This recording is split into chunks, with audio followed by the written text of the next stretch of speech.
Hindi lang daw droga at prostitusyon ang talamak sa New Bilibid prisons. Uso rin daw doon ang hulidap. At ang mga biktima, mga misis pa ng mga presong dumadalaw lang sa NBP. Narito ang Bitag Exclusive ni Ben Tulfo. Ang New Bilibid Prison sa Muntinlupa itinuturing palaruan ngayon ng mga tiwaling pulis na sangkot sa modus operandi na hulidap.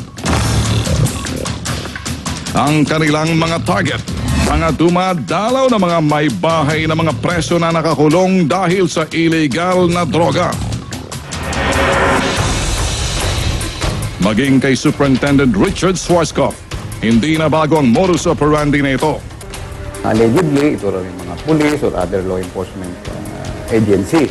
May mga spotter na yung mga tinatawag nila eh. Minsan may nakakayulo sa banda roon, nag-uusap yan through cellphone. Dahil sa ugnayan ng ilang mga kawani ng Bureau of Prisons sa sindikato ng hulidap na kinasasangkutan ng mga tiwaling operatiba ng anti-drugs ng PNP. Nalalaman ang eksaktong araw na mga dumadalaw na asawa ng mga nakakulong.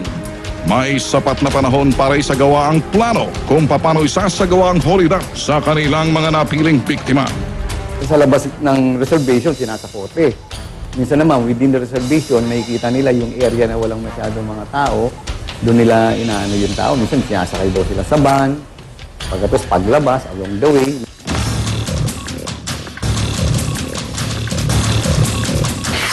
Abangan po ang sanhi ng lumalalang kaso ng hulidap sa loob ng Bilibid. Bukas ng gabi sa Bitag pagkatapos ng Pilipinas News. Sapat na raw ang kasalukuyang minimum wage na 420 pesos para mamuhay ng disente ang isang pamilya na may 6 na miyembro ayon yan sa gobyerno. Pero sa patuloy na pagtaas ng presyo ng mga bilihin, kakasya pa kaya ang halagang ito? Ikwento mo Gerard de la Peña. Presyo ng langis, LPG at nito lang pasahe. Sa harap ng sunod-sunod na taasan, ang minimum wage para sa mga manggagawa rito sa Metro Manila nakapako pa rin sa 420 pesos kada araw.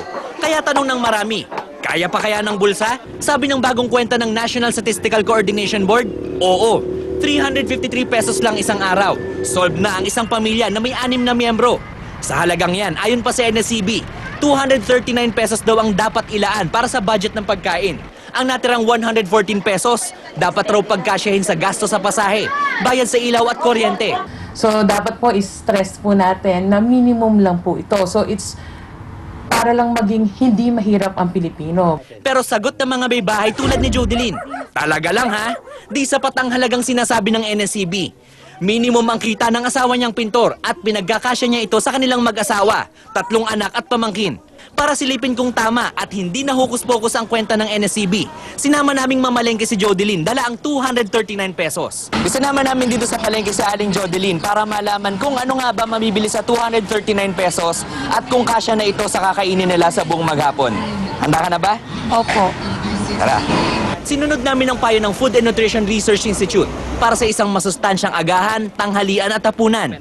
Ang kanya mga nabili, 5 pirasong itlog, 1/4 kilo ng munggo, 1 tali ng malunggay, 1 tali ng kangkong, 1 kilo o 5 piraso ng tilapia, 5 piraso ng saging, 1 kilong bigas at iba pang rekado, gaya ng 1 supot ng mantika, tetrapak ng suka at toyo at 1 supot ng uling. Ang total, 227 pesos. May sukli pang 12 pesos si Aling Jodeline. Aba, tama yata ang kwenta ng gobyerno. Bukod sa 12 pesos na sukli, may natira pang 181 pesos sa minimum na kita ng asawa. Ang halagang yan, pagkakasyahin naman ni Aling Jodeline para sa gasto sa tubig, kuryente, renta sa bahay at baon ng mga bata.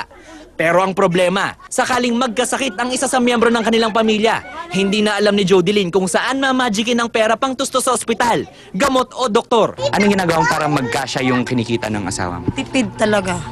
Tipid as in tipid. Aminado naman ng NSCB na sa budget na ito at sa minimum wage, magigipit ng isang pamilya sakaling magtaasan palalo ang presyo ng mga bilihin.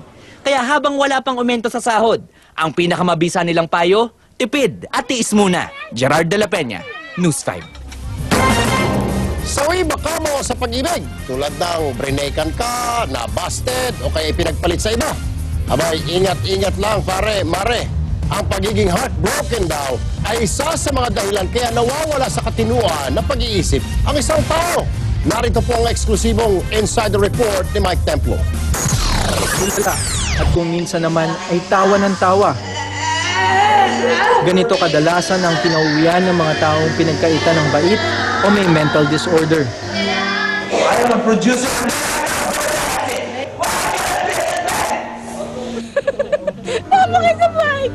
Katulad na lang ni Ruth, hindi niya tunay na pangalan.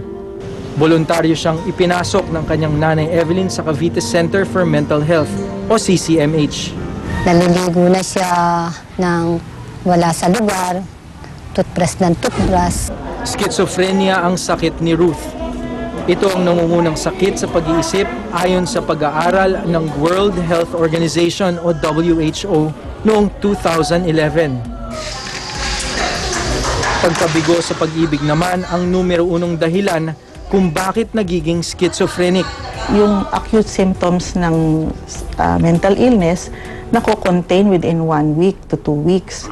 So kung hindi siya sumusunod sa tamang gamot, maaring bumalik ang acute symptoms ng psychosis. Kahit na pangalawang beses na ni Ruth na ipasok sa mental hospital, patuloy pa rin na umaasa si Nanay Evelyn na malalagpasan ito ng anak. Pagaling ka na, Nek. Nek, pagaling ka na. Punta tayo dito kay Aisa. Nek. Mike Templo, News 5. Pag-ibig nga naman. Silipin ang mundo ng mga taong may sakit sa pag-iisip sa Insider mamaya. Alas 7:35 sa Aksyon TV at sa TV5 pagkatapos po ng Pilipinas News. Muling nagyabas ang Pulse Asia ng kanilang survey tungkol sa trust at performance ratings ng mga opisyal ng gobyerno, kabilang na ang mga personalidad na nakikita nyo sa Corona impeachment trial. Sino-sino nga ba ang mas pinagkakatiwalaan ng mga Pinoy? Ikwento mo, Joey Francisco. Maraming eksenang tumatak sa mga sumubaybay sa impeachment trial noong huling linggo ng Pebrero. Kanya-kanyang eksena rin ang mga personalidad sa paglilitis. Pero base sa survey ng Pulse Asia na isinagawa sa pareho mga araw na yun, ang lumalabas na bida si Presiding Officer Senate President Juan Ponce Enrile. Umani si Enrile ng 71% approval rating sa kanyang performance itong Pebrero. Mas mataas ang 11% kumpara sa survey na isinagawa noong Nobyembre. Tumaas din ang 4 na puntos ang tiwalang ipinagkaloob ng mamamayan sa Senate President. Hindi ko na kwan yun eh. Iniisip yun. Basta nagtatrabaho lang ako. Tempo ito sa latest Pulse Asia survey kung saan lumalabas na pinapaubayan na ng ilang Pinoy sa mga senator judges ang kahihinatnan ng paglilitis kay Corona.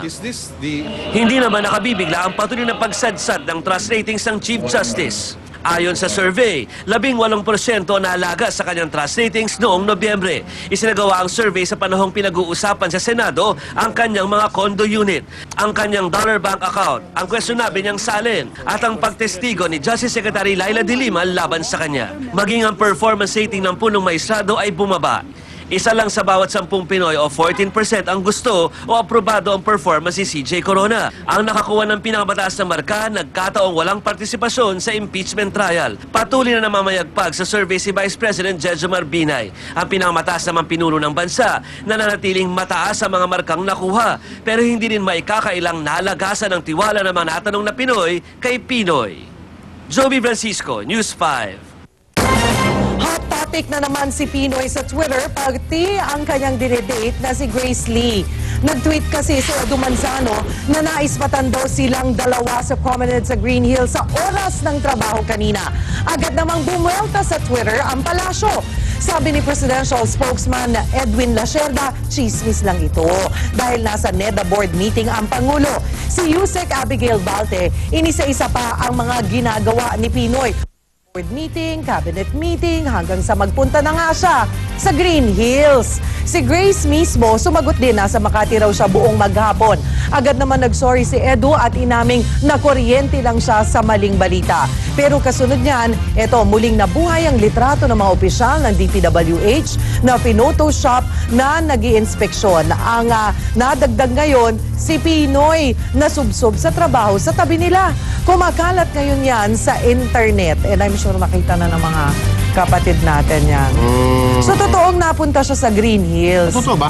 Eh kasi sabi hanggang magpunta sa Green Hills Hanggang sa magpunta sa Green Oo. Hills. Nagpunta nga pa rin sa So, Green kailan Hills. pumunta? Hindi Pero lang after sila ng magkasama trabaho. ni Grace Lee. Baka nakita lang sila ni Miss Grace. Ito, they were talking about today O kaya nga, baka nakita sila. Baka after sa Makati, pumunta rin si Grace sa Green Hills. Eh maghapon daw siyang nandun. Alam mo kung ako tatanungin, Nagdi-discuss walang siya. problema ako ron. Ipipikit ko lang mata ko dahil binata naman si Presidente, dalaga si Grace Lee. Hala, sige! Basta- Umayo kayo at magparami. Basta pagkatapos ng trabaho. Okay. Tama. Otherwise, malinggaring yan. At yan ang 45 minuto na maaksyong balita. Mga balitang pundasyon ng matalinong opinyon at konkretong solusyon. Saan man, kailan man kapatid, higit sa balita, aksyon.